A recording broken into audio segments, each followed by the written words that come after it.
Good morning and welcome to the 14th meeting in 2014 of the Health and Sport Committee. As usual, I would ask everyone in the room at this point to switch off mobile phones and other wireless devices, as they sometimes can interfere with the sound system and certainly would interrupt the committee. I would also ask those attending to take note that members and officials are using tablet devices instead of their hard copies of their papers.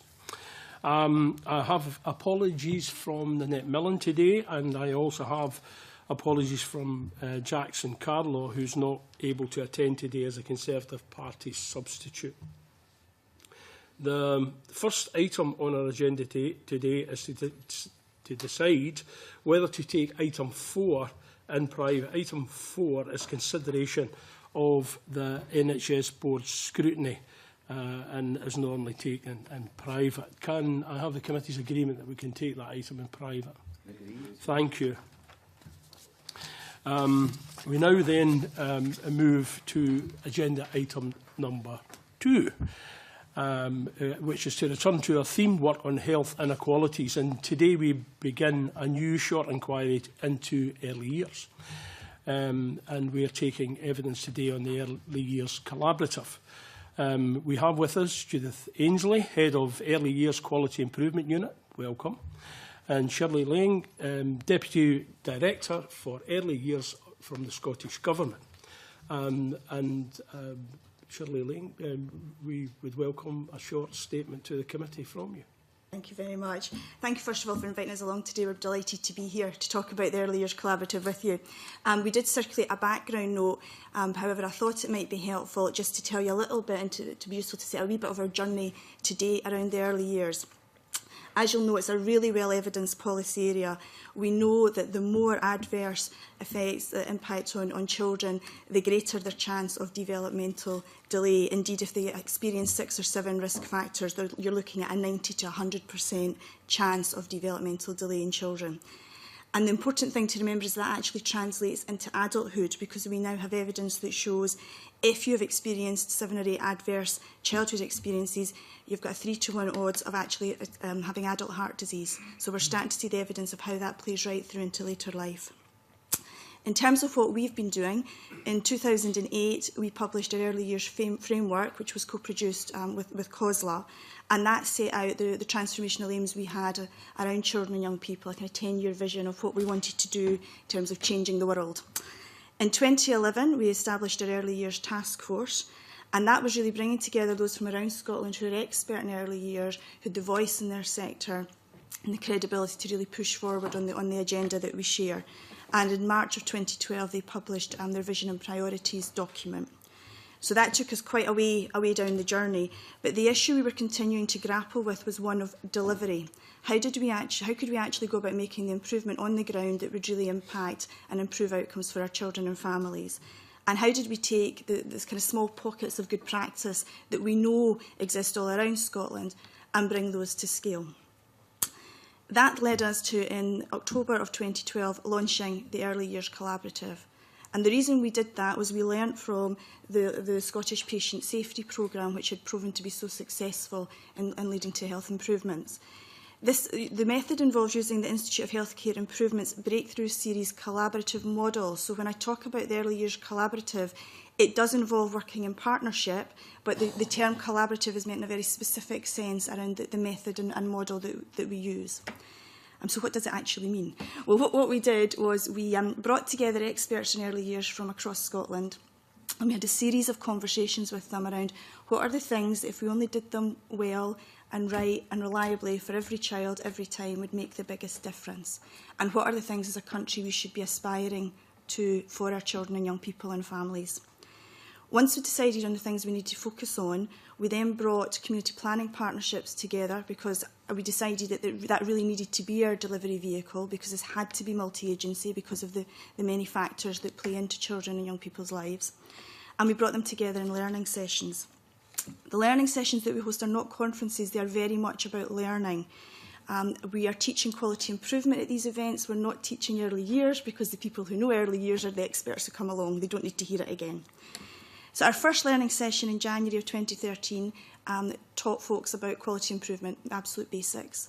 We then brought them back together again in the May of that year, and really that was about, so what are you learning, what have you been testing, what's gone wrong, because we learn as much from failures in this method as you do from things that go well, and where are we at on the journey.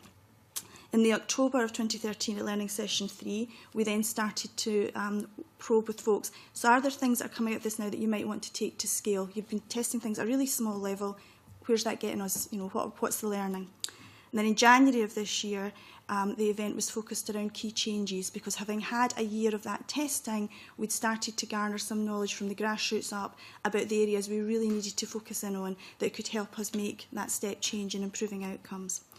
And our next learning session, Learning Session 5, will take place at the beginning of June. And at that one, we will be focusing on data and measurement, because throughout this method, having the data to demonstrate that the changes you're making are leading to the improvement you want to see is what's critical to taking it forward. That's the proof of what we're doing. There's a lot of detail under all of that, and Judith and I would be very, very happy to answer any questions or go into any of those aspects in more detail, or indeed anything that's in the background paper. But I just wanted to tell you a little bit of the story to set the scene before we get going this morning. Okay, thanks for that. Rhoda Grant with our first question.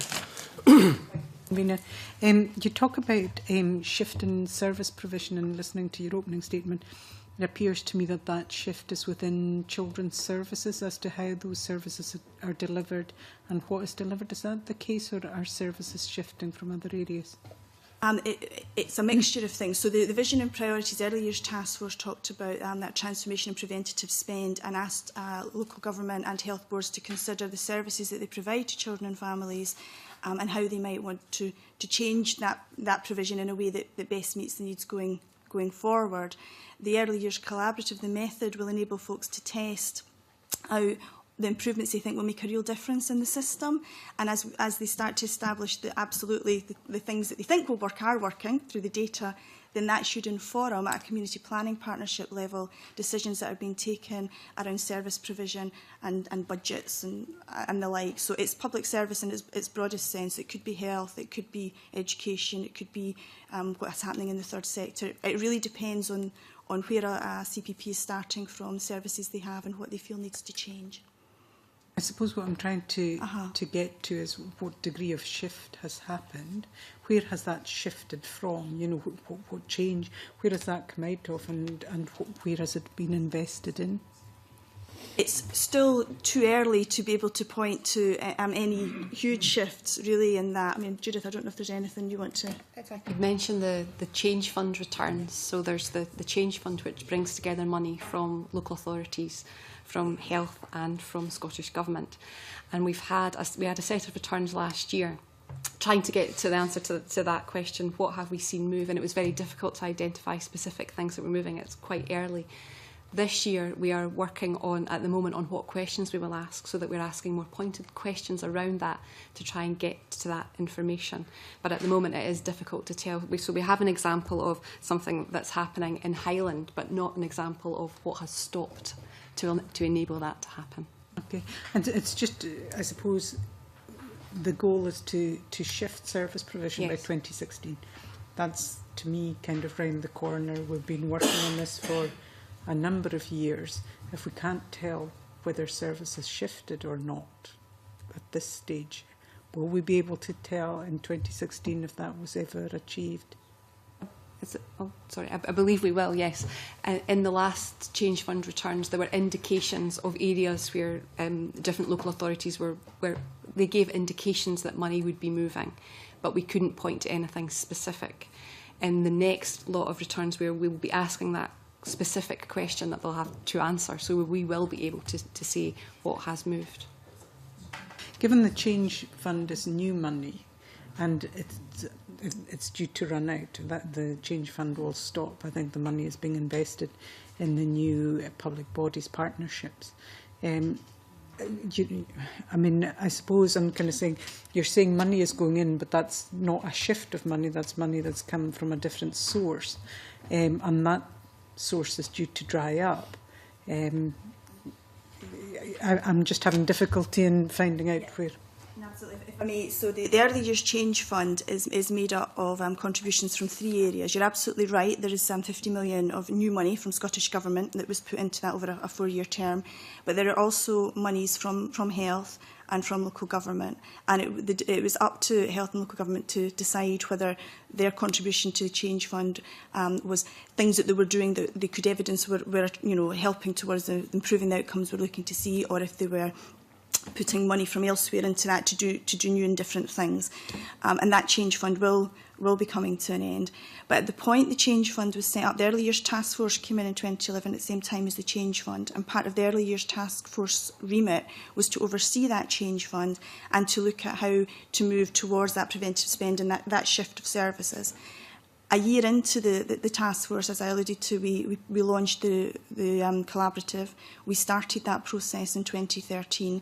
So we now have a method by which to drive that change, and a method which, through the data that it will provide, will help inform budget makers at the local, or decision makers at the local level, as to where their funding needs to go. So when I described it as a journey, in my head, that's really what it is. So there was the Change Fund there to help people think through how they needed to move their service provision.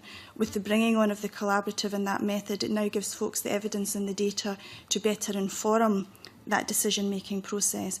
But it's early days. The collaborative has been running for a year. When we started, we didn't know, it's not mandatory.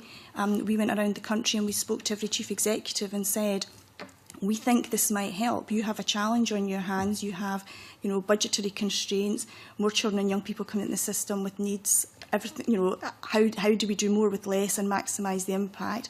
This is a method we think might help, but it is for you to decide as leaders in your area as to whether or not you think it will work for you. The whole of Scotland came on board. We have all 32 community planning partners. And a year in, the enthusiasm for that method and their belief that it is helping them figure out locally what helps them improve their local services continues. We've opened the registration for Learning Session 5, and by the end of day 1, we had 290 people registered to attend. We're at maximum capacity for all of them. So to answer your question, the Change Fund was there to set us on a path. We now have the Early Years Collaborative as a method to help inform folks locally as to what will make the difference for them, and that will help them then inform what they do with the funding they have. But the only money that won't exist going forward is the 50 million of new money that was the Scottish Government put in. The rest of the 270 odd that's in the Change Fund was existing money in the system. It's about how that money is used within the system, and again the collaborative will help inform how to better utilise that resource. Does that help? That helps to an extent, but I'm still having difficulty in seeing what has changed to date and how we will measure what changes in 2016. So there's granular data. So how the collaborative works is it's small-scale tests of change. So it's starting with one child or one family, thinking through how you can make things better for them. So as a midwife, you might be frustrated about a process in the hospital ward. As a health visitor, you might think, why is it I have to do X and then Y, where actually I could do the two of them at the one time and make a difference. So it's about testing out the little things. If you just did them differently within the system, would lead to an improvement. And if you can demonstrate that improvement with one child and one family, then you might try it with 2 children, 2 families, and you very gradually scale it up. So we have an example from Edinburgh of bedtime reading. There's lots of evidence that bedtime reading is really important for attachment, for literacy, for all sorts of reasons. So after the second learning session, the head teacher of the nursery in the Grassmarket decided that she was going to try and encourage more reading within her nursery. So they put their books that the kids could take away at the door, so the parents and the wee ones were tripping over them as they went out of an evening, to encourage them to take a book away. They then spoke to the parents to say, well, was that helping, was that working? And the parents were going, well, sometimes they don't like the book they've chosen. So the second test that they put in was the kids could take away more than one book. And then the third test was they put out a wee leaflet to the parents, letting them know, that the books were available, that they could have more than one, just setting out the process. As a result, the number of wee ones in that nursery getting a bedtime story every night, because they kept data, there are run charts, went up and up and up. The only time it dipped, there was one particularly bad day, and that was because it had been really sunny and there'd been a big barbecue, so all the kids had been out having fun. So, but there was data. The serious point of this is that after a number of weeks of seeing this improvement, that head teacher then scaled that up to the Loughran nursery, which was the next nursery in their cluster. That happened over the 6-week period from our learning session in May to the schools going into the summer holidays at the end of June. Those wee ones then started primary school after the summer, and the head teacher of the primary school, who had been working with the head teacher of the preschool for a long period of time, phoned her up and said, "What on earth have you done to these children? They are more book aware and more ready to learn than any cohort we've had coming in before." So we have that level of granular data. It's at one level you could say anecdotal, but we've got the data, we've got the run charts, we can show how the small scale changes led to improvements. But it's granular because it will take time to scale up. But with this method, you don't go to scale immediately. You start small and you gradually ramp up, because what you do for one child, you'll need to tweak to do for 5. You'll need to change again slightly in terms of your systems to do for 25, and so on and so forth. And that's why by the third of our learning sessions, we were starting to have dialogue with folks about scale, how you take things to scale. So when you start to know that something's working, what is the sensible way to scale that up, making sure that you're taking the improvement with you, so you don't go straight to rolling something out. It's a different approach from the pilot in one area than roll out nationally. It's incremental, and so we have to stick with it. The data is starting to come through, but it is still very localised data as opposed to being data of national impact at this point in time. You want to say? I just think we're maybe talking about two different kinds of change. There's the change in where the money's spent, and there's the change in the outcomes, just to clarify that the two are different things. So I think you were maybe asking about, have we got evidence about how money is being spent differently? And we believe we'll have that when we get this change fund return around the actual money. But in terms of change of outcomes, are you familiar with the driver diagrams, and have you seen these kind of things before? So there's a big stretch aim at one end, and then all the small scale tests of change, like the thing that Shirley described, are all down this end. And the theory is if you make the granular changes down here, they will drive the change at this end. And that's what we can evidence down here at the moment, but not at this end. Oh, yeah. Thanks, convener. I suppose that's what I was cooperating with her to ask about another anecdotal example of where the collaborative has identified good practice and rolled it out, or to ask about what the targets or hard outcomes are, because that example, Ms Lang, that you gave there is very much about it seems like common sense, but it's making sure that it's shared and planned and managed, and those at the ground are in control of rolling that out in a managed, structured way. So what is it we're actually measuring? There's the 4 stretch aims we've got before us, which is very much concrete, you know. So I'll just give one example. So 90% of all children within each community planning partnership area have reached all the expected developmental milestones and learning outcomes by the end of primary 4. You can measure that. So you get that sitting there, but then on the other side, what you've got is sharing best practice across the country and sharing ideas and rolling that out, which could go completely in another direction from the high-end outcomes you're asking them to do. So I suppose what I'm really asking about is how much empowerment is at the local level to just let people go on with what they think has value and they can do, particularly at a community planning partnership level and a micro-local level. How much freedom do they have, and how much of it is dictated centrally? I hope that I'm trying to tease out what the collaborative is, how much it's centrally set, and how much of it there's complete local discretion just to get on with sharing best practice and rolling out. Can I get a flavour of is there a tension between that? It's a bit of a double act, if that's okay, so I'll start off and then pass over to Judith. So when the Early Years Collaborative was set up, the only thing, if you like, that's set in stone is the ambition and the stretch aims. Those are the things that, as a country, we should be driving towards. What we then said to community planning partnerships was, you will all be in different places locally. There will be things that you're really proud of, your bright spots where you know you're doing really good stuff. There'll be areas which for you are a challenge locally because of circumstances of, of your local area. So you'll want to think through where you want to start. You might want to focus on one of the work streams because you're already doing really good things there, and build on those, because our philosophy is start from what you're good at rather than, you know, because that will then ripple out and you'll learn from that, and then you can move into the trickier stuff. What's ended up happening actually is most community planning partnerships have worked across all 4 work streams and taken forward activity, but the activity they have taken forward has been for them to decide upon and for them to choose. We have not said, here are the 3 measurement tools you must use, or you know, here's the approach you must take. What we have said is, if you've got something that you believe is working for you locally, show us your data. Let's share that with other community planning partnerships so they can learn from it. If you've got an area that you're struggling with, speak to other community planning partnerships at the learning sessions, learn from them, and if there's something specific that you're struggling with and there is an evidence-based programme in existence that can be shown to assist and improve that area, then that might be a good place to be looking. But I'll hand over to Judith in terms of where we've got to with our key changes in the other work. Okay, so year 1 was go off and change and test anything at all that you want to test.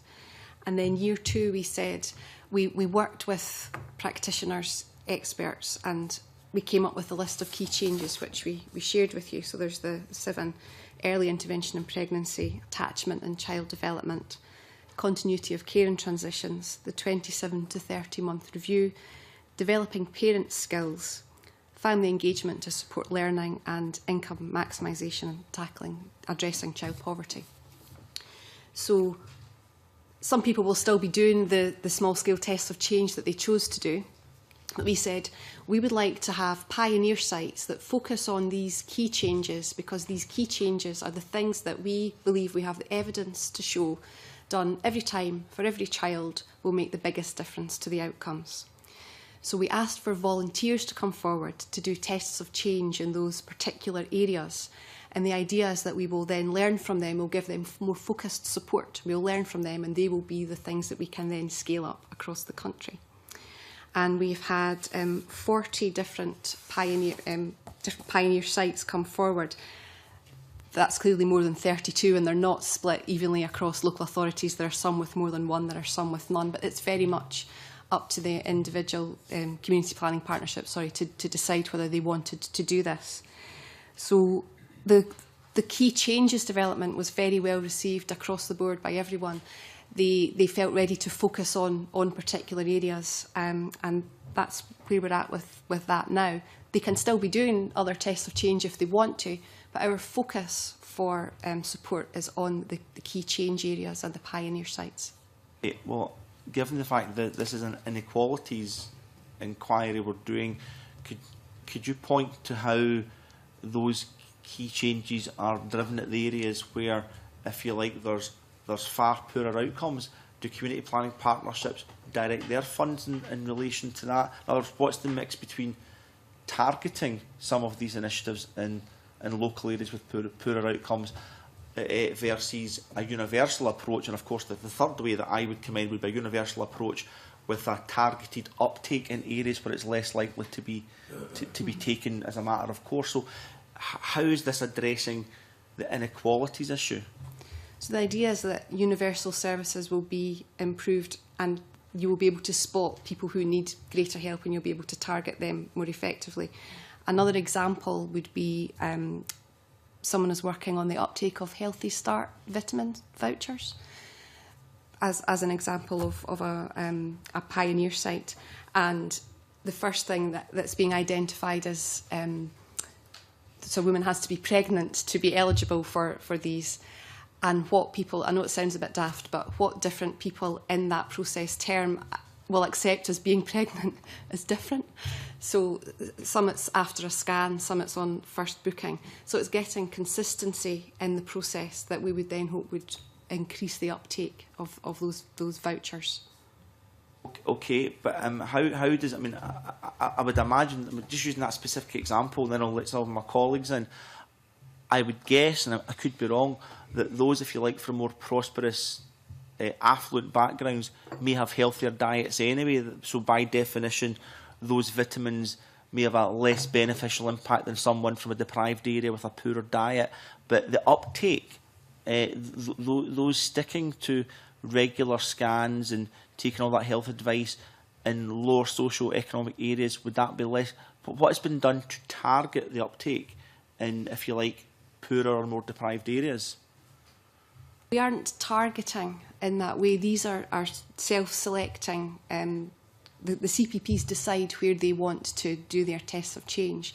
Another example would be in East Renfrewshire, where they are targeting. They have chosen to target in that way with some of their tests of change. Do you want to add to that? Yeah, if I may, I think, so the Community Planning Partnership will decide what they want to look at locally and how they want to take it forward. They're all doing it differently, but as Community Planning Partnership, they have responsibilities to their constituents to make sure they provide services in the best way. So they are aware of where the vulnerable families are, and so in some areas they're actually taking an area of their CPP where there's they think there's a lot of vulnerable families and a lot of work needs to be done, and they're using that almost as the area that they're doing all their tests of change in. So that they're doing it differently in different places, which is why we can't give you a blanket response. But it is very much that, how do we improve the universal system whilst at the same time looking to target? So if I can take us off to one of the other work streams, work stream 2, which talks about the number of children who get the 27 to 30 month check. Glasgow were the pathfinder for the introduction of the 27 to 30 month review, and John O'Dowd, when he was there as Director of Public Health, has shared with us some of the materials and some of the data that they got as a result of that work.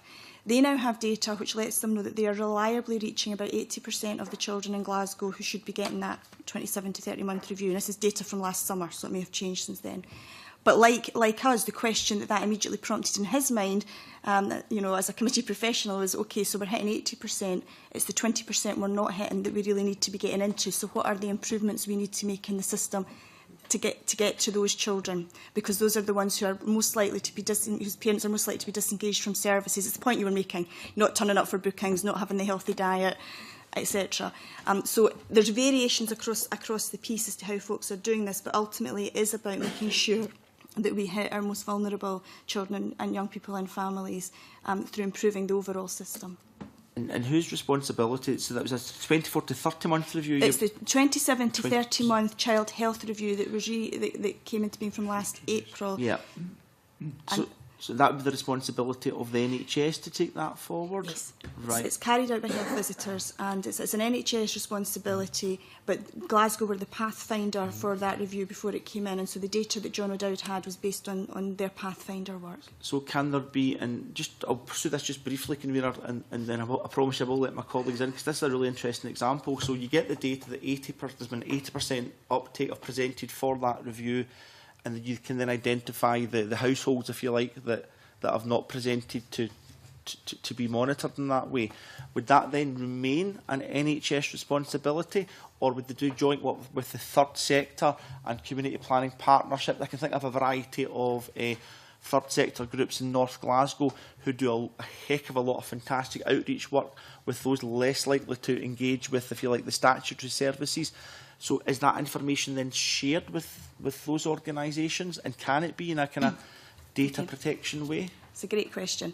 I can't answer it fully, but what I can tell you is that on the basis of the data that Glasgow have, so where they got to is that they could identify that there were 80%, they were hitting the target that 80% of children who should be getting the review were getting it, which raises questions, as you say, about what they do with the 20%.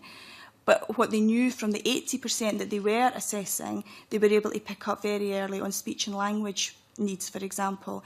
And I was looking to see if I had it in my slide set. I don't have it with me. But they now have a flow diagram and a logic model that says, OK, for the children that we have assessed, we now know that for some of them, they just need a wee bit more X, or actually they need a positive parenting programme, which is multi-agency delivered by the third sector, or they need a blend. So it's helped inform what they do with that 80%. I don't know right off the top of my head where Glasgow has got to in terms of what they're doing around that 20%, but they now know that 20% exists, and they didn't know that before they did this work. So it's taking them on that journey, and it's the learning as to where they go next in terms of improving their systems, and sharing in whatever way is appropriate to ensure that the children who aren't receiving a service at the moment are identified and do receive it. Vera, no more questions. Just a comment. Maybe as a committee, that's something we could ask Glasgow about, because I'm starting to get a sense of what collaborative could actually mean, and how a universal provision, then with a targeted follow-up, can, if you like, can make things really work in a coordinated way. But that's kind of left hanging, because of course the committee doesn't know what's happening with that 20%. But if we were to get evidence to show positive things, I would say that that's proper collaborative works. At least I'm starting to get a flavour now of the kind of things. So thank you, Convener. If it helpful, I'd be very happy to provide the clerk with the slides that John O'Dowd gave us on that data. Yeah. Can I add Just on that initiative, can I get some clarity around it? Because, you know, I think it's all very well for us to ask who's responsible, but I think the Early Years Collaborative in your briefing says this is the world's first national multi-agency quality improvement programme. It's a coalition of community planning partners, including social services, health, education, police and third sector professionals, that are committed to ensuring that every baby, child, mother, father and family in Scotland has access to the best support available. But we've heard this morning this is more about a sharing of ideas rather than action to deliver the best possible support available. I would describe it as an approach which allows practitioners to improve the element of the system that they are part of. The way the collaborative works is it then brings those practitioners from multi-agencies together to learn from each other. At every learning session they provide a storyboard, a big poster of what they've been doing and the learning that has occurred, so that they can share that learning across, yes. and that then leads to further actions. Yeah, we've had a long explanation this morning about how that can work. But how does it affect the lives of those children on the ground? You know, are you suggesting that none of this was happening, that we had to set up the Early Years Collaborative to ensure that people who were responsible for the delivery of services for the children in Scotland weren't speaking to one another? No, what I was asserting was that we knew there was lots of excellent practice going on across Scotland, but it was in pockets. We weren't seeing that excellent practice being brought to scale, so it wasn't happening fully across Scotland. This particular method is a method that lets you take pockets of good practice to scale, and that was what interested Scottish Government in it. People, of course, were talking to each other. However, we've also had feedback over the last year from community planning partnerships telling us that they now have far better relationships with their colleagues locally in health, in social work, in local government, because they are working together and talking together in... It's breaking down the silos, is how I think I could best describe but what, you know, I mean, I know you've only been going a year, so, but yes. I think it's useful here if you break it down into the what and the how. So we know there's loads of evidence about what works. It's how you get that evidence into practice that makes the difference to the child on the ground. And the information that is shared is the how you get that evidence into practice. It's not just, you know, how's it been going this week or last week and what are you doing? It's actually how are you delivering this work? How are you getting what we know works into practice? That's what's shared in that, I think, is what is powerful. I think also looking at people's readiness to change is useful. So we would all accept, and most practitioners accept, that I'm sure all do, at a national level we can see that there are some children who do better than others, that the outcomes are not equal, and that would need to change. When you get down into an individual practitioner level, some of them will say, oh, but we're doing all that already. And this is where Shirley was saying we can say to them, well, can you share with us how you do that? What's your data that shows how you do that? Actually, often what you find is that when people look into their own practice, when they actually start to record things, they can see that things don't happen every time for every child, and it's that can make the difference. Just moving on, it says in the background paper you gave us today that at present 16 community planning partnerships have brought forward. What about the other 16? Is it 16 that have brought forward key changes? Pioneer 16 sites, yeah. And 39 pioneer sites. We've got 40 pioneer sites now. Glasgow are doing one now as well. The others are working on... Yeah, the 40 pioneer sites, yes. But there's only 16 community planning partnerships. So that's 50% of the community planning partnerships have not brought forward A pioneer site, yes. And a that was pioneer site. yes. And that we're was- a year in. Why would that be? They're still working on key change areas, on other tests of change. They've just chosen not to go down the pioneer site process. That will be for various reasons. I wouldn't like to say But why. that's 50% of the community planning partnerships. So it may be that they feel they don't have the resource to do it themselves, so they have to put in the resource from each community planning partnership to deliver things. Some of them have programme managers who are full-time, for example. Some of them may feel they can't do it with the resource they have. Some of them may feel they're working fine on their key changes and they don't want to be involved in it. I think you'd have to ask them. So. No, that's fine. It might be useful to find out who's in and who's out, and we can ask them why they're in or out. Certainly got the note of everyone who's in. The final sort of issue that I want to raise is about the work streams. And work stream 1 in terms of stillbirths and child mortality, and the target there.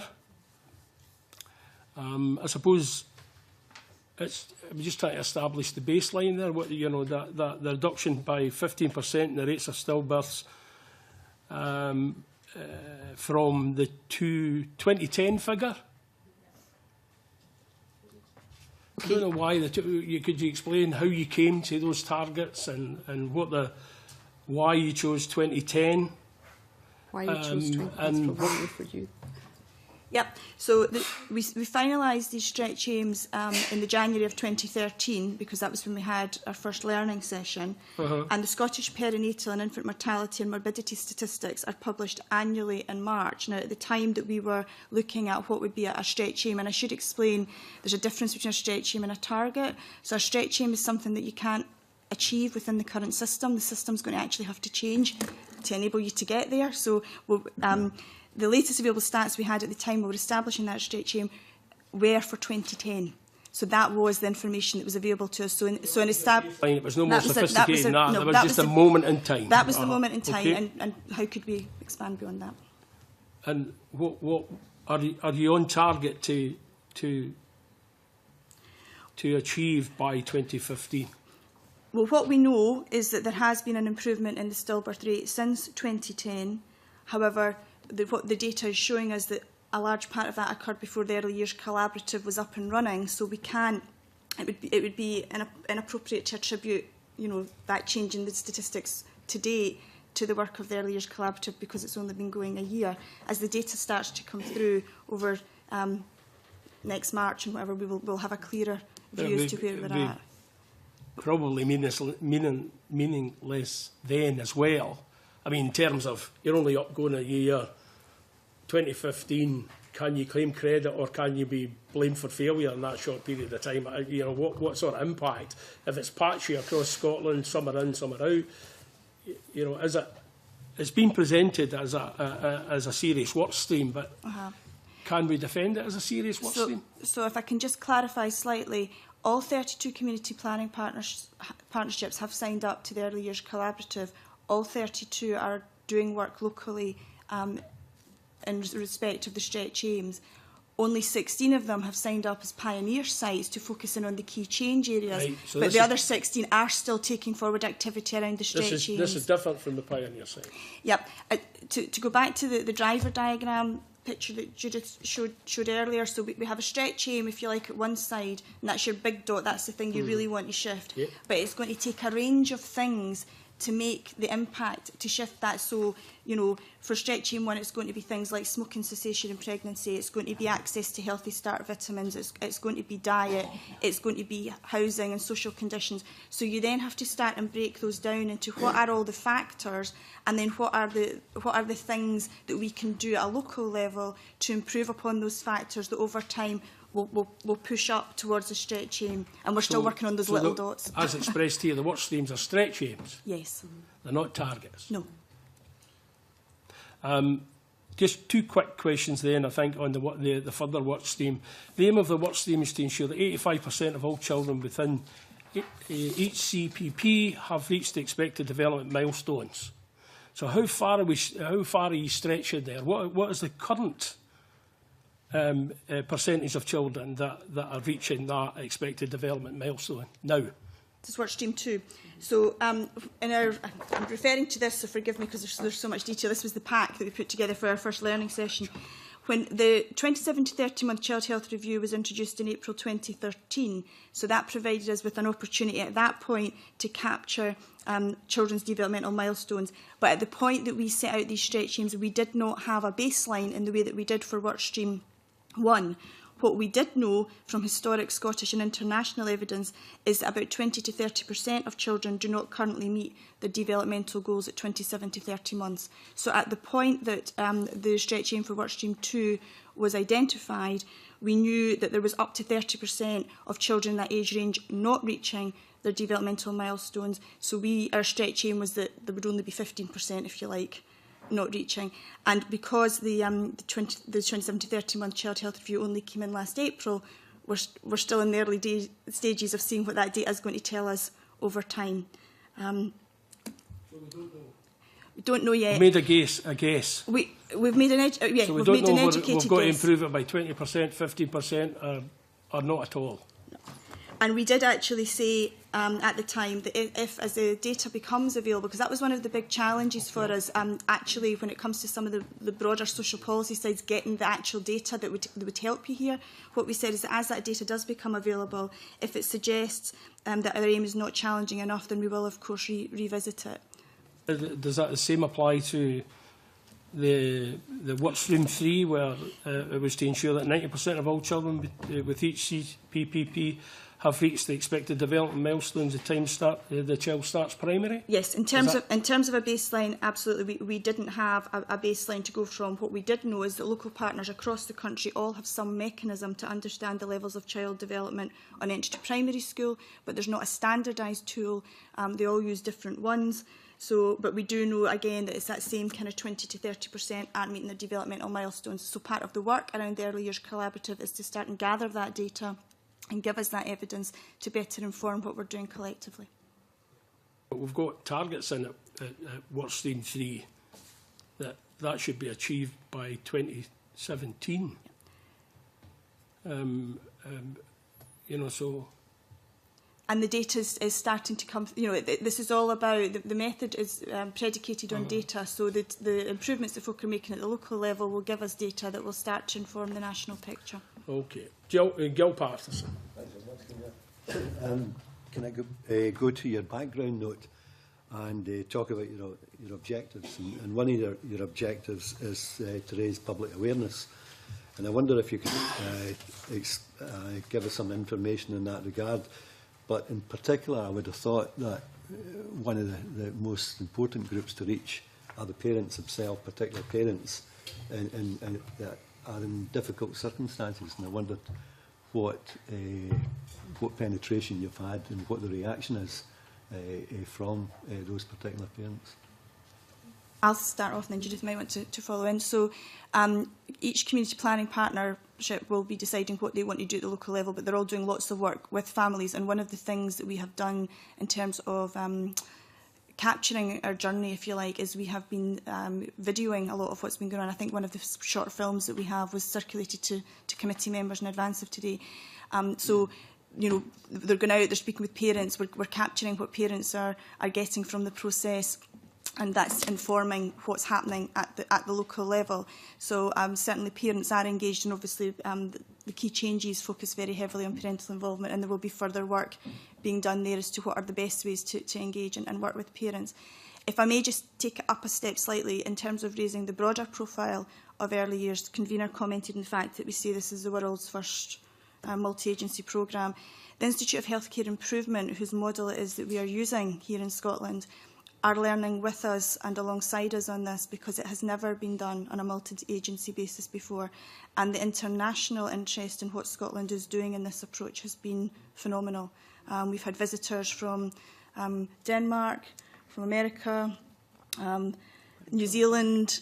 You know, there's the profile in terms of what Scotland is doing around early years on an international level is raising, but in terms of the really important stuff, what we're doing for our children and families, then the work at the local level is underway, and there's lots of direct parental engagement and involvement going on. But Judith, I don't know if you've got more detail you want to give there.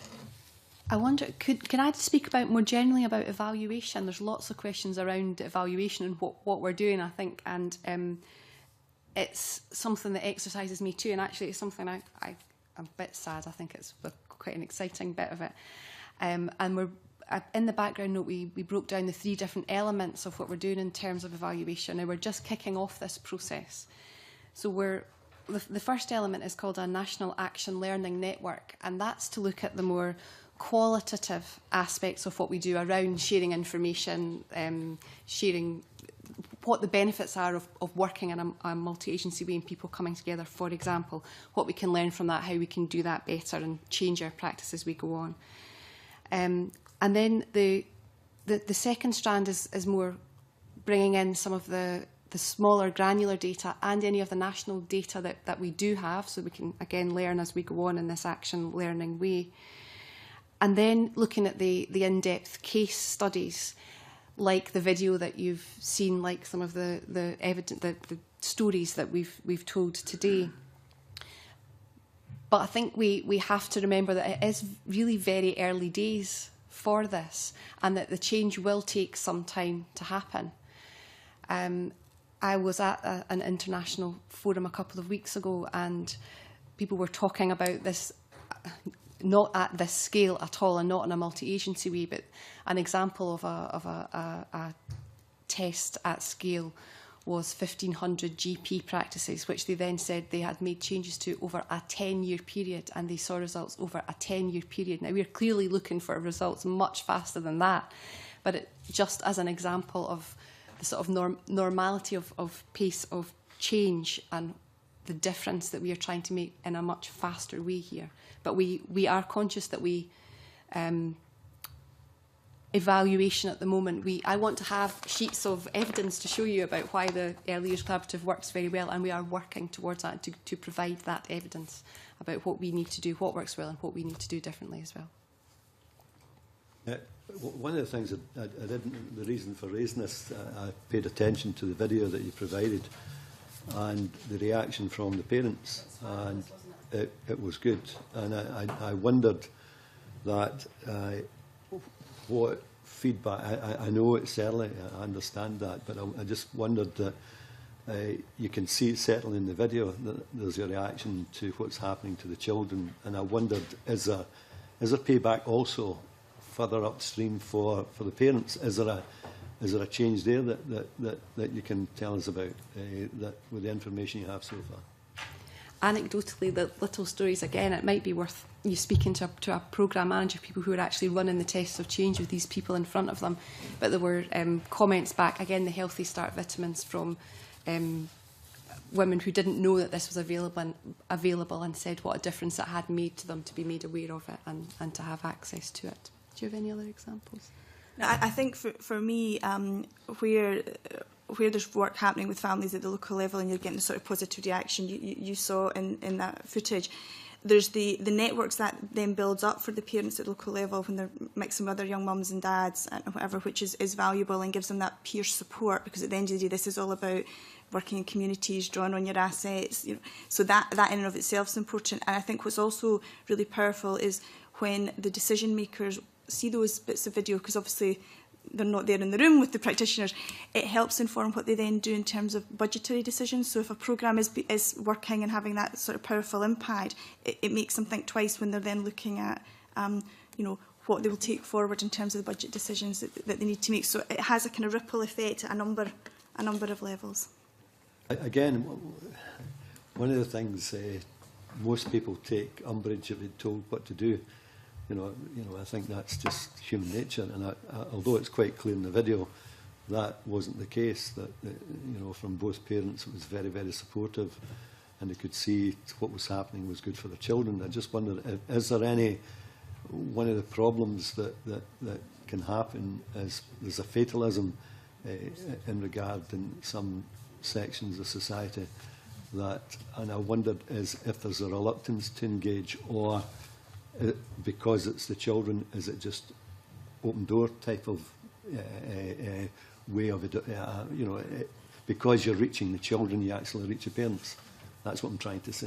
Is that happening? Or? I think that's fair. I mean, you know, nobody sets out to be a bad parent. Everybody wants the best for their children, and I think if any mum or dad or grandparent or carer sees their wee one coming on and things that are beneficial to their wee one, and it's done in a way that is supportive of both the child and the family, then that is welcoming, and it does support them and bring them on. And certainly, again, as Judy said, it's anecdotal, but you know, you hear people who are nervous about going into a club or a centre or a programme because, oh, is it for the likes of me, and should I really, you know? And so I mean, I was through in Inverclyde speaking about the Early Years Collaborative not so long ago. They were talking about how they could get young single mums in, and you know, what could they do differently. And they were thinking, you know, rather than having it as a morning meeting where we can give them advice, we might have a coffee morning. Because then you're taking the pressure off of it. It's just everybody getting together and they get talking about things. And that's, you know, that came out of a discussion about how can we improve. You know, we've got all these leaflets, we've got all this information, we know the things that will really help them. But if we can't get them through the door, then what can we do differently? So it's just about, it's not rocket science, it can be really small tweaks, but it's about understanding human nature and behaviour and how you work with the people in your community for the better of the community. For that. Thanks, Camille. Richard Simpson. The focus on early years is not, of course, new. I mean, the collaborative is new. My first question really is around what pre-exists, because it's all very well to have change funds and new pioneering efforts, etc., etc.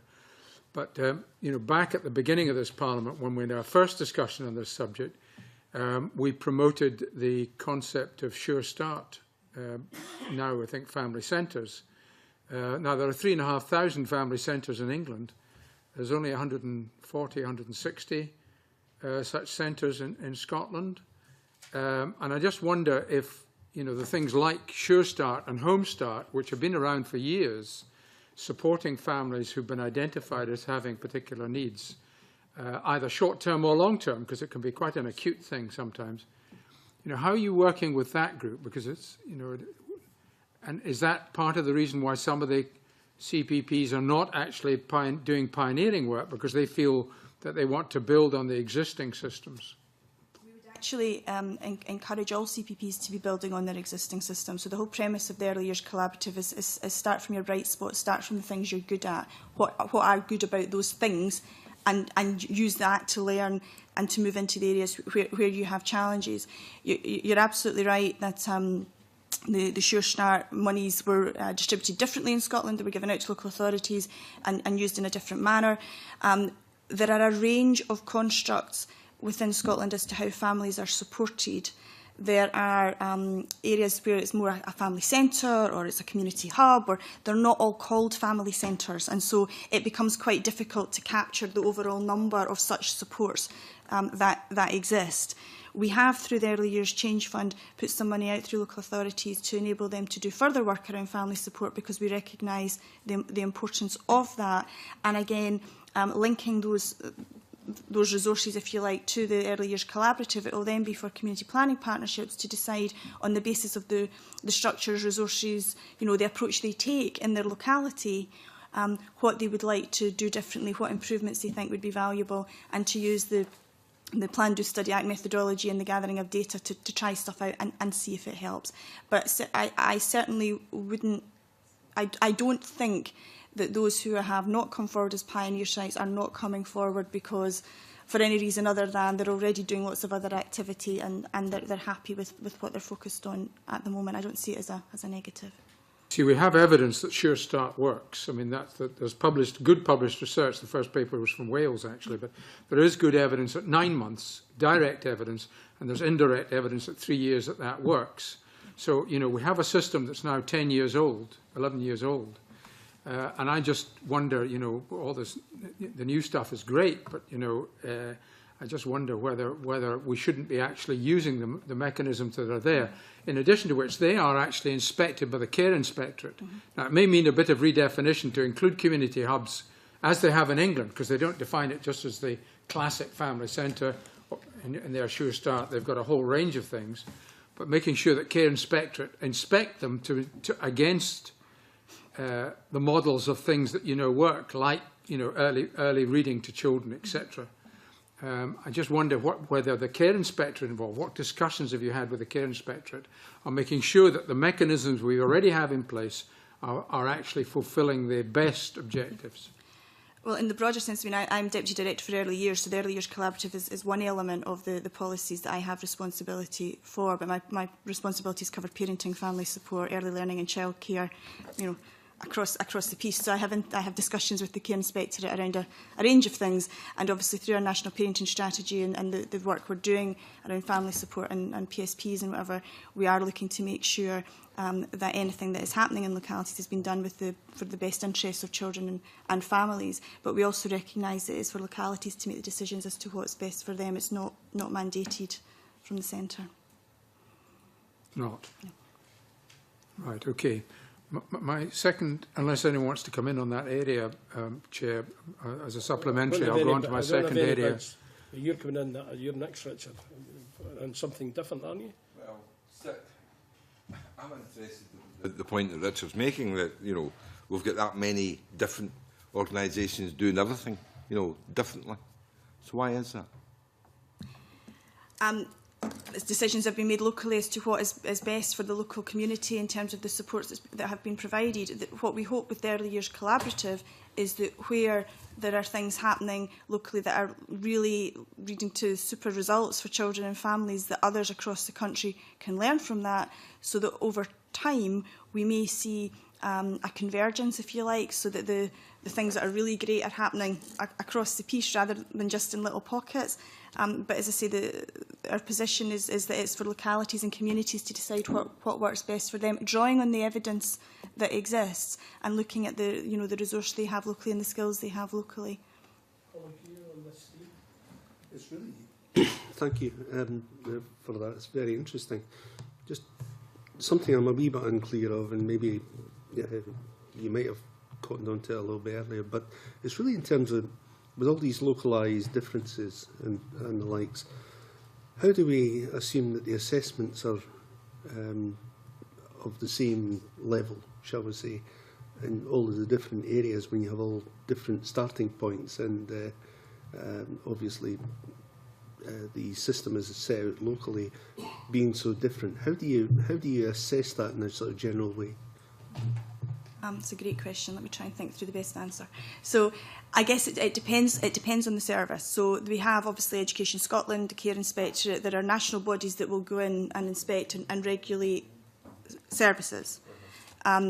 It is local authorities as the Education Authority have a responsibility to make sure that when wee ones are starting school that they know where they're starting from, and that's, as I mentioned earlier, they all use different tools, but they all measure the wee ones starting school and where they're at developmentally, and those are accredited tools. They just use different ones. So there is no standard blanket approach across Scotland at the minute, but we recognise that the tools and the assessments that are being used are all validated in their own way. It was really a case of given the problems that you've just basically come out with. How do you, as somebody sitting at the top of the tree trying to evaluate all these different systems and putting it into a system that is understandable to people like us who are sitting around the table, to actually say where we actually are with any degree of certainty about assessments? So the data that we've been talking about this morning is predominantly data for improvement, so it's real-time data based on small-scale tests. And that's very different from national statistics and a snapshot at any point in time. We, of course, still have our national statistics, and so as those data collections come forward each year, one would hope that we will see that shift and a trend and a change there. But it's about using the real-time data through the small-scale tests and the data for improvement to increase the pace at which change is happening and which the improvement's happening, rather than wait for that snapshot once a year, which doesn't give you the richness of understanding of what's actually going on at the local level behind it. I think we've got some more on this theme. Bob Doris and then Rhoda. Completely a supplementary inspired by Dr Simpson's comments about Sure Start and the variety of kind of traditional, if you like, bricks and mortar family centres in England, the provision that there is in Scotland. I was just again thinking about North Glasgow and the Maryhill corridor, and I'm thinking about a service that One Parent Family Scotland provides. I'm thinking about a Home Start service. I'm thinking about Stepping Stones for the Future. All, I'm sure, part of the early years collaborative in the Glasgow area. And I'm just wondering if one of the things the collaborative has maybe identified is actually a proper mapping exercise for the first time of all the provisions that are actually out there, and if it's a complex picture, and if it's difficult to compare, if you like, a more structured approach to what's happening in England, but more of an organic provision, particularly from the third sector in Scotland, and has there been any benefits for the first time?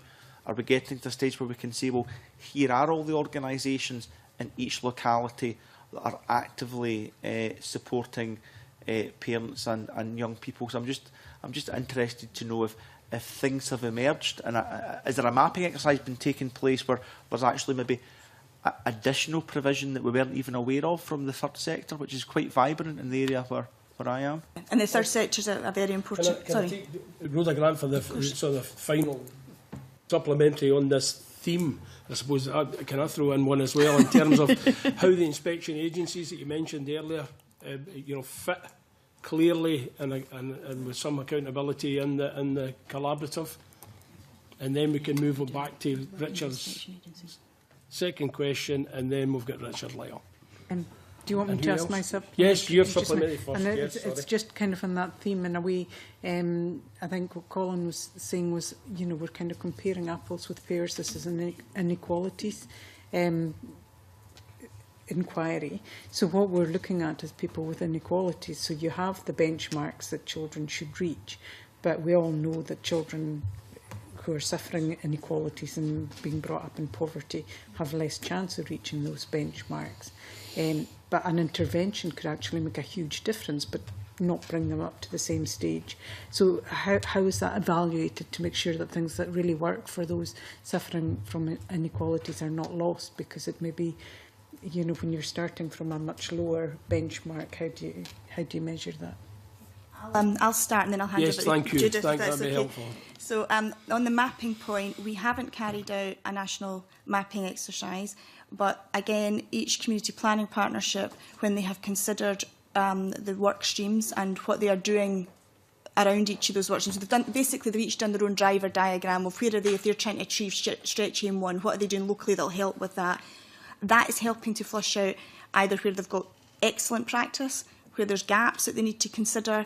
Now, I don't know, I genuinely don't know whether each CPP has done a localised mapping exercise. I do know that the third sector is intertwined and embedded with this work, and Judith will come on to the work of our, what we call our national partners shortly. But we don't have a national mapping exercise. But for me, in the first year of the collaborative, in addition to the cultural and behavioural changes that you all started to see that I alluded to earlier, with people kind of talking to each other, they're now asking quite pointed questions around, well, okay, so we've got that service, is it achieving what we thought it would achieve, and where is our data around that, and if that's not working, what do we need? So it's starting to get into that territory of where are the gaps, and that then takes us back to so how then should we be looking at our services, and what is the reconfiguration that we need? Your point about inequalities and that lower starting point, I understand Sir Harry Burns is coming to speak to you at some point. Harry has been instrumental to the work that we have done around the Early Years Collaborative and is a huge supporter of what we're doing. And everything you're saying I fully recognise from the conversations that I've had with Harry. And I think it's important to recognise that for those children who are in the most difficult of circumstances and situations, it is a longer journey to get them up to the mark, if you like, and that's where the small-scale tests, so that data for improvement, as opposed to the national data, really comes into its own. But you can start to see the small steps and the small changes that are being made, and the impact that that's having. Whereas if you were just looking at national statistics, some of that richness would be lost in the power of that intervention. And as we touched on earlier, with this stuff, you really need to have the stickability factor. You need to bear with it. We are not going to change the world overnight. The Early Years Framework was set out aspirations over a 10-year period, and it's a great document. But when I started looking at it quite critically with my improvement hat on, I was like, well, what's the method? How are we actually going to ensure that it happens? We now have a method, but it takes time to gear that up and for the pace to get it moving, basically, and start to get the data to answer the question. But I think having that data at the localised level helps in identifying the interventions that are really impactful for the most vulnerable of children and the things that are really making a difference. I don't know if that helps in any way. And Judith, I'm going to hand over to you for the National Partnership. Maybe just finish on the inequalities, but first of all, so just as an example, on the 27 to 30 month check, the 20% of children who are not getting checked are really, really important, and we are asking the questions. It's not up to us to decide how they are followed up on, but we are asking the questions. What are you trying to do to reach these children? And it's not just about them getting a check, it's then what happens as a result of that if a need is identified. So that the ideal would be that all children get this check. So you reach all of your children, and then things are spotted that need to be followed up on, and then how are those services provided after? It's not just enough to identify that something's needed, that then has to go on and be delivered. And I think that's how you should be able to pick up the children with inequalities better. In terms of the mapping, wasn't about mapping the services in an area, but there was a programme managers meeting last week. I was speaking to one of our programme managers, and they had mapped the services that a particular family accessed.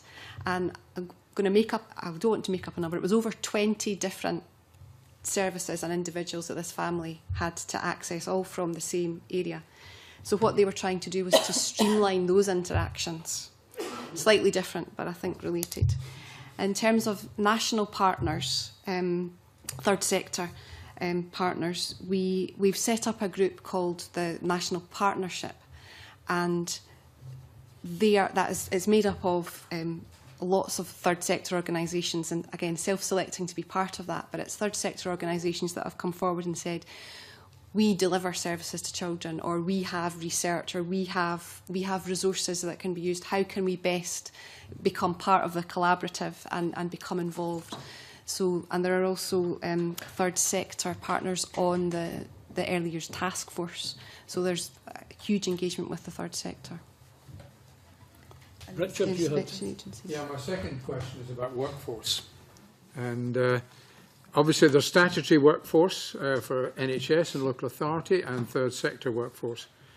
But with the Family Nurse Partnership coming in, we know that 350 individuals are going to be utilised eventually when that's rolled out. There will be 350 Family Nurse Partnership people, because some of them are half of them are roughly health visitors from background, half of them are from other backgrounds.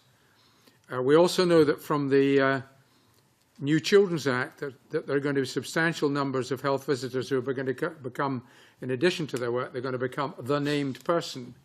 And the RCN estimate that's another 450 health visitors. And yet the planning related to health visitors is still handled by the individual health board, not even the local authority. It's the health board who decides how many health visitors are going to train.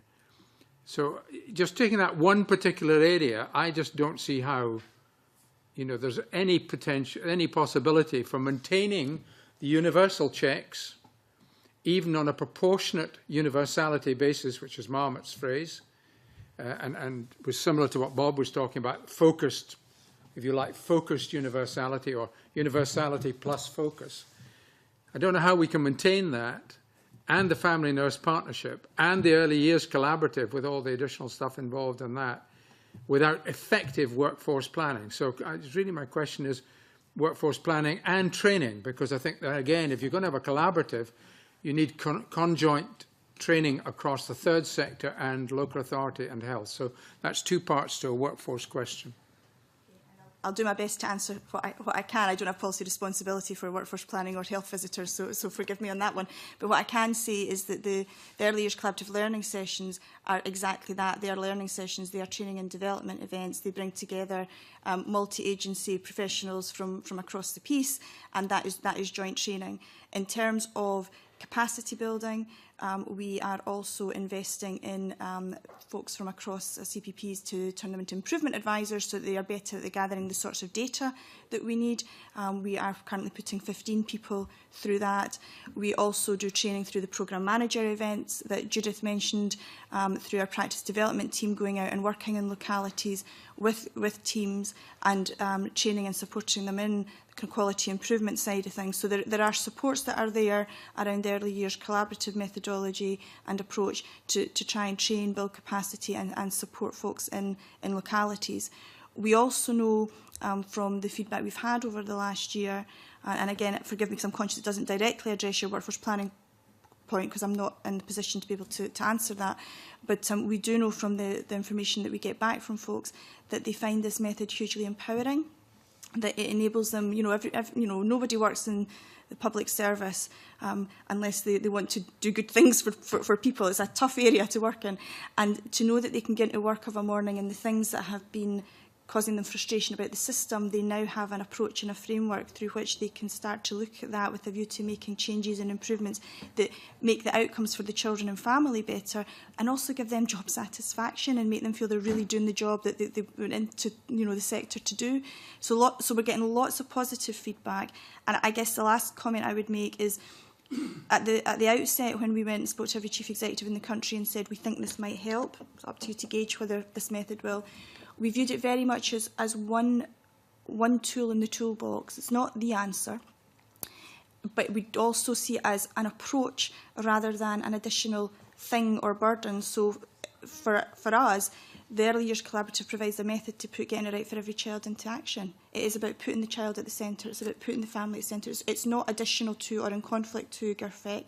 The named person that's coming through the Act has been part of the GIRFEC methodology for for a number of years. It's been out there. So again, it's not about new burdens. It's about providing a tool that will hopefully assist practitioners in doing their day job and at the same time improving outcomes for our children and families.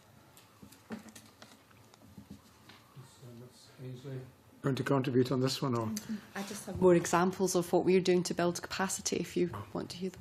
We have a thing called a boot camp, which is quite interesting. It's a data and measurement boot camp.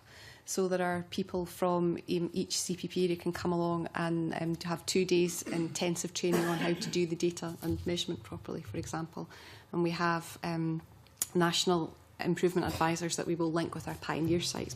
We're in the process of recruiting them to give that support from the centre as well. I'm sure that the redesign, which is what you're talking about, refocusing of work, reducing the medical part of the model and increasing the social part of the model is absolutely critical in delivery, but I think that we need more information on the workforce planning side at some point, and maybe that's something we can come back to. Okay. Richard Lyle. Thank you, Convener. First of all, can I say I'm really impressed with your enthusiasm, ladies. But some of my colleagues actually strayed into the question I was going to ask you. But I'll try to retrieve what I really want to know. You're saying this would be the world's first multinational quality improvement programme. But you then went on to say that we have 16 CPPs, 32 councils, 40 pioneer sites, a myriad of programmes. Everybody's doing everything differently. So how do we keep a handle on it? How do we know what's going to work, what's not going to work? What's the time scale? You said, Ed, between 3 to 10 years. In my previous experience, people did share information. The best place they could do it was at a conference or different programmes that you brought together. So how do we know? And you gave an example about Edinburgh, the great example for the nursery. But, I always used to have the view that it was a flavour of the month programme happened in various councils and then it was dumped. So how are we keeping all these hundreds of programmes and everybody's doing their own thing and you're not dictating what they're going to do? So how are you keeping the handle on it rather than it getting into a mess? The first year has been messy, and we've acknowledged that, but that's part of the process, because year one was very much about community planning partners getting to grips with the method, understanding quality improvement and giving it a go. What is different about the early years, there are a number of things that are different, but what is different between the early years collaborative and the Scottish Patient Safety Programme, which was what we drew a lot of our learning from because of the great things that has achieved, was that in the Scottish Patient Safety Programme, they knew the bundle of things that if they just did them would make a difference. And I'm not a medic, so forgive me, I'll get it wrong, but it was things like having the bed at 30 degrees, taking the ventilator tube out once an hour and cleaning it or whatever. You know, there was a range of things, and everybody said they did those things, but as Judith mentioned earlier, when they then actually tracked it and looked at it, they weren't doing it, but they knew the bundle, and they knew once they got to a point in the system that they did that reliably, it led to the great results that we have. When we decided to move forward with the Early Years Collaborative, we had the benefit of, from those multi-agency partners around the table, Health knew the method, and they'd been sceptical when they'd first started on the Scottish patient safety journey, but they'd seen over time the impact of that. So they were advocating for it. They could see the benefit. And you know, other partners around the room were looking for tools and methods and things to try in the challenging circumstances we find ourselves in, so we're up for giving it a go. We didn't have the bundle. I don't know what the 5 things are if we just do around attachment. We'll give every child the best attachment. You know, we didn't have those bundles. So year 1 of the collaborative was about people understanding the method, giving it a go, and starting to test things out, building on the good stuff they do locally, because if there's a kernel of, you know, a gem out there that the rest of us can be learning from, I want to know about it, sharing that at the learning sessions by bringing their storyboards and telling, you know, having those up and around the place, people were sharing ideas and chatting. But by the end of year 1, we recognised that we now needed to start to, you know, fine to let 1,000 flowers bloom, but actually we needed to identify the 5 or 6 or 8 or 10 or whatever things that collectively we needed to focus on. So the Chief Executive of the Health Board or the local authority could say, right, my team are busy focusing on X, and that's because it will, out of all the things we've tested, that's the area where we're really seeing potential to have a step change and to move things on. And so last November, we held a number of sessions with folks from across the CPP, smaller sessions than our 800-strong learning sessions, and through those we developed the key changes that we launched in January. So they're key themes, they're areas where we think if we can come up with the right bundle in those areas, we will see that step change and improvement. And this is where the numbers come in. So we've got all of Scotland on board, and all 32 community planning partners are signed up to the Early Years Collaborative. We've got our stretch aims and our ambition to make Scotland the best place in the world to grow up. Those are there in kind of tablets of stone, if you like. Folk were away testing locally. We've now started to drill down and say these are the areas we think you need to be focusing on. So as your 32 community planning partnerships, you'll want to consider all the testing that's going on in your area and identify how it fits with these, or actually are there other things you're doing that you think fit into the work streams. But in addition, if there is work you are doing that you can see has real potential to make that step change and it fits in one of these key areas, would you like to be a pioneer site? If so, the team from the centre, the National Improvement Advisors that Judith mentioned, will work with you. There'll be a wee bit more support goes into those areas so that we can learn more quickly and start to pull that information forward so we can share it with others at our future learning sessions. So over time, we anticipate there will be a convergence of what are the things we should be doing and what are the right ways to do, you know, bits in the system to make the improvements. But it's very much a grassroots up approach. It is not top down, and so it does feel messy. We don't have control over all of it, and I'm the first to admit that. But we are already starting to focus down, and to draw just briefly on one example from Scottish Patient Safety Programme, the surgical checklist. There is now one for the whole of Scotland.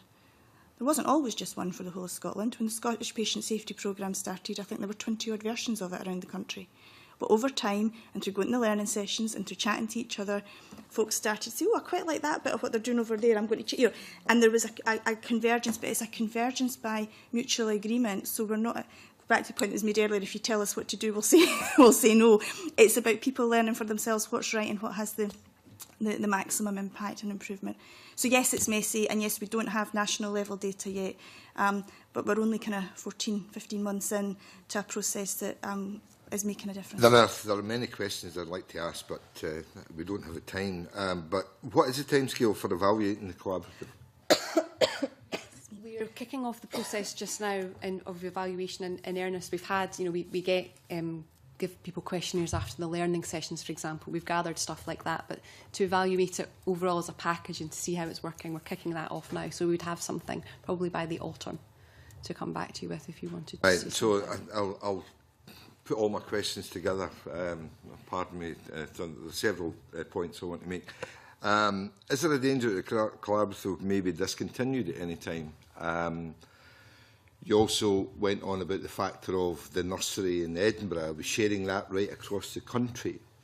And also, I'll declare, my daughter recently had a baby, and the health visitor came yesterday to our house because my grandson, unfortunately, has got chicken pox and he was at his house. But basically, the situation, you spoke about vouchers, and I'll go back to the olden days when, in the same vein as Richard Simpson, not that Richard's old, but basically the situation, what we gave to new mothers and newborn babies, you know, the sort of milk programme. You spoke about vouchers. How are these vouchers given out? Are they given out on, based on people applying for them, or is it based on you know, a sort of need, etc.? Huge amount about. I believe they are. They're not everyone can get them. That it is on eligibility criteria, and they do, yes, need to be applied for. There's a form that needs to be filled in. So the test that's been happening is the health professional helping with filling in that form and then accessing those vouchers. So basically, we're targeting at you know, the sections of our community who require these in order to improve their children's health. Yes. That's all I want to know. Yes. Okay. Thank you. Can I add that there's yes, on the, yes, the pioneer sites and on this messiness, the idea there is a requirement to be a pioneer site. You have to be part of. You have to report monthly. You have to take part in what we call WebExes. Are you familiar with them? Basically, you go on the phone and on your computer at the same time, and you share your learning that way. There's a set number of them, so there's a requirement to be a pioneer site so that it's a bit less messy. So we'll get a structured form of data back from them so that we can learn from that and that we can then scale that up across the country with the things that are working. Just wanted to add that. Well, the things that are working, we're going to get to know how soon the things that are working and the things that are not working. Well, we'd have examples of that now that we could give you. Thanks. Aileen McLeod. Thank you, Convener. You know, when we've been talking a lot this morning about the learning and sharing of best practice through the collaborative, I suppose my question would really be the extent to which there is any way in which international good practice of child health and wellbeing programmes, can these be used, you know, to the extent to which they can be used to inform the work of the collaborative? And in that respect, I'm thinking, you know, that we know, for example, that there are higher levels of equality in child wellbeing that's measured in terms of educational, maternal and health that have been found in Denmark and Finland, Sweden, Netherlands, and you know, compared to other OECD countries. So we are open to learn from wherever, because you know, if we want to make Scotland the best place in the world to grow up, then we need to learn from others who are doing good things. Obviously, decisions as to what programmes are used locally are for CPPs to make at local level. But as I mentioned earlier, we've been very clear that where they assess there is a need for a programme, we would encourage them to use evidence-based programmes rather than to create something, you know, from scratch. We do look internationally, but colleagues, you know, internationally look at us. We've had people from Denmark actually attend our learning sessions because they see it as an innovative way to work that they can learn from, and it's not often you hear that. So, there were. I'm just thinking about the forum that I was at, and it was exactly that kind of thing. What we could all learn from each other, and actually the example that was on the stage was of something that hadn't worked in one of these countries that was around an obesity programme which had been running for a number of years, but you can learn as much from that as you can from the things that have been successful. So yeah, we do look wider. Thanks, Bob. Just a brief final question, Convener. I also sit on the audit committee, and I seem to spend half my time on the audit committee asking health-related questions, such as the quantity of audit reports that come out. I'm actually going to ask a audit-related question here, because at some point all this will, of course, be audited, and and it's about what are targets, what are outcomes, what could be monitored nationally, what's local discretion. It becomes incredibly difficult to monitor this whole thing, and at some point this committee and auditors and others will say, can you make a sense of this local discretion to go your own way, no national baseline data? Auditors tend not to like that kind of thing, when people just do their own thing because they think it's working, then roll it out. How at the centre are you keeping tabs of what is or isn't working? So I'm not going to say, give me the 10 targets, but I'm going to say is, how are you going to make sense of the vast swathes of data that will come into you over the next few months, and how will you be able to report back to this committee and to auditors? I suppose they have to do what they do, I know that, but what will we look at as a reporting exercise, and how can we make sure, if you like, the public pound that's used to drive service improvement has been used wisely? Because at the end of the day, that question will be asked as well, and it's an incredibly difficult one to answer. And I would draw attention to the Change Fund for older persons and how that's been managed. Lots of good practice out there, but try to monitor it, audit it, and follow the pound, and it can be quite challenging. It is very challenging. I spoke about the general way that we're going to do evaluation, and it will bring in the driver diagram method as well, because of course what we will have mostly is the stuff down at this end. We have had a meeting with Audit Scotland actually to talk to them about it, and it's the causality that you're needing to show that is difficult. And actually they're more accepting of that than I am personally. I want to see stuff that shows me numbers and figures and what goes on, and that isn't always possible, but it's what we're striving for. So we're speaking to the right people. We're aware of that issue. We're pulling together what's a national measurement plan as well.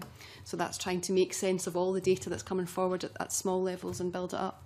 So does that answer your question? I think so. I suppose I'll just putting on the record, I know how challenging it can be, and at some point those difficult questions are going to be asked, whether through this committee or through the audit committee. We are personally asking them already, so that we can be and we won't be able to answer all the questions, because sometimes you can't show that causal link always. It's the method, and that you sometimes have to accept that there's been lots of these changes and something's changed up here, so it may have caused it. It's encouraging your early talks. I know we're the Health Committee convener, but your early talks with Audit Scotland about the best way to manage that. That's quite encouraging. And we've got 2 people from Audit Scotland coming to the next learning session, and you're very welcome, convener. If you would like to have two reps come as well, you'd be most welcome. And I see my fellow Audit Committee member Colin Keir sitting there desperate to ask a follow-up question in relation to this. He might have to resist himself. Oh, Richard Ryle's beat him to that. Sorry, convener. There was one question I did mean to ask, and it slipped my mind. Basically, a child that's seen by the health visitors right up to about 3, and then moves on to the education side. Should we not basically have a straight line, that looks right, following how the child has developed over the years, rather than moving from one agency to another? What's your view on that?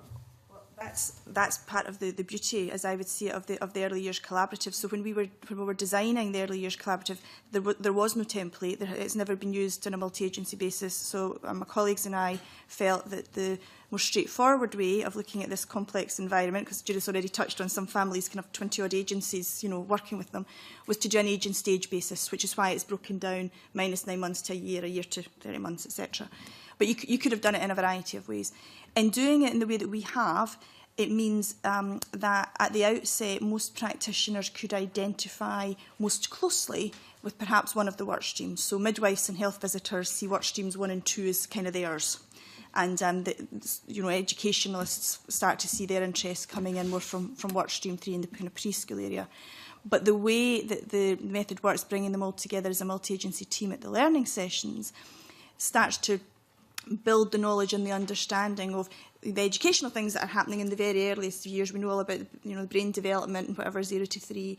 health then start to feed their knowledge into what's happening upstream. So you get that blending of skills. And of course, social work can be in from any point, because this has been started from the basis of a universal approach, but then with the targeting as needed, and depending on the particular vulnerabilities of a child or family, they may have a social work assigned to them from very early on.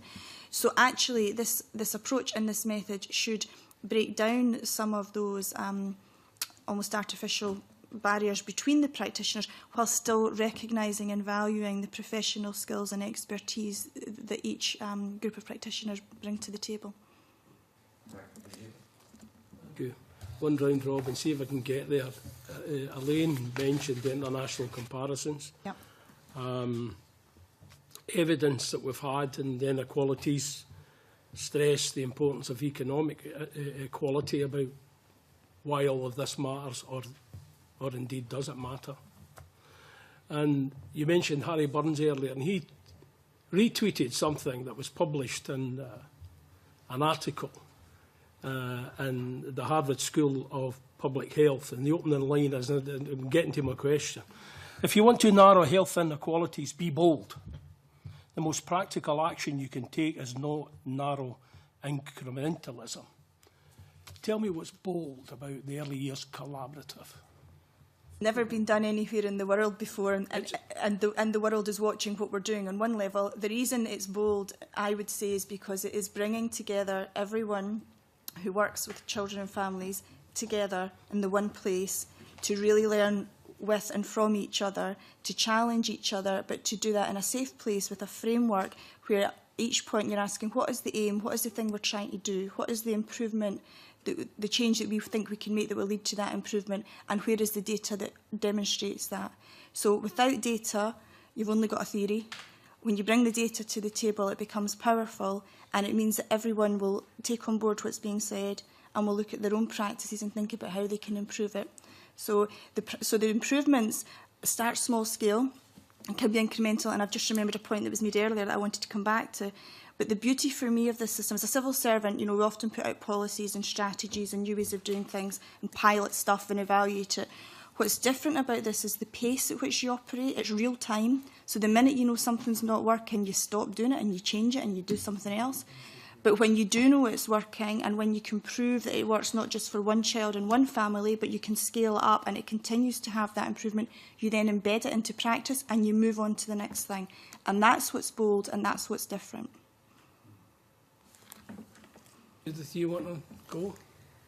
I would just add, looking at it from the point of view of the practitioner, it requires you to accept that everything you've done so far hasn't always been the best it could be, that you could change something, and that's really difficult for people. Change is really difficult for people. And it requires people to be able to say when they've tried something and it hasn't worked, and you need to be bold to do that too. I mean, and I think that is a good point you've made, because the impression I've got here this morning, only a personal one, we haven't discussed it with the committee, is that much of this effort is targeted at the professionals to create change. I don't see that impact on, I don't see that connection at this stage. We are early in, but I don't see the impact on those children, those 20%, that 30% that's not making these targets. And I'm just anxious that we need to get to them sooner than we plan, I think. Anyway, that's the job that we've got in this short inquiry. Can I thank you on behalf of the committee for your attendance here, your patience and evidence that you've given. Thank you once again. Thank you. We're going to move quickly now to agenda item number 3, which is petition PE 1384. Members have noted from their papers, the suggestion is that, having probably done as much as we can in this, that we move towards closure. However, if members are so minded, there would be an option to take evidence from the Minister for Public Health before closing the petition. Do we have any comments from the committee members? Bob Doris. Thanks, Convener. I see the reply we've had back from the Minister for Public Health, which is is quite a detailed one, and I was going to suggest closing the position, but I've changed my mind on that, because I think it's only right that we give the opportunity for the petitioners to respond to the information from the Minister, and I'm hoping with I know we usually discuss our work programme in private session, convener, but I suspect there will be the opportunity for some of the petitioners in due course to come to the committee to talk about a variety of issues anyway, with the work programme we have set out, and that we keep the petition open and seek an opportunity that the petitioners may be able to respond to this just in the general course of our work we'll be doing as our committee. So rather than close it, keep it open and give a formal opportunity at a later date. Do the committee then agree that we can keep it open and seek an opportunity in our work programmes to see how best that we can give a completion to the petition and seek opportunities there? Are we all agreed? We are now moving to agenda item number 4, which of course we have previously agreed, which will be held in private. Thank you.